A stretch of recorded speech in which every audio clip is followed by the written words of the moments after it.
Hello everybody, welcome back to HardReset.Info channel. In today's video, I'll show you how you can easily change the time of the day for software updates on your Starlink.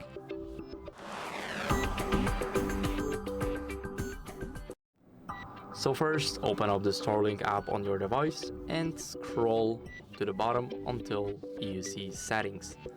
Now here, what you need to do is go over to Starlink and go to software updates. Now here you need to be signed in to do that. I don't have the internet connection required to do so I cannot do that now, but here if you're signed in, then you can change those options.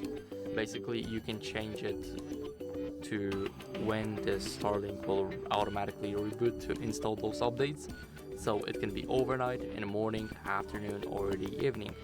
So I use it to overnight, it's pretty good. And yeah, that's it.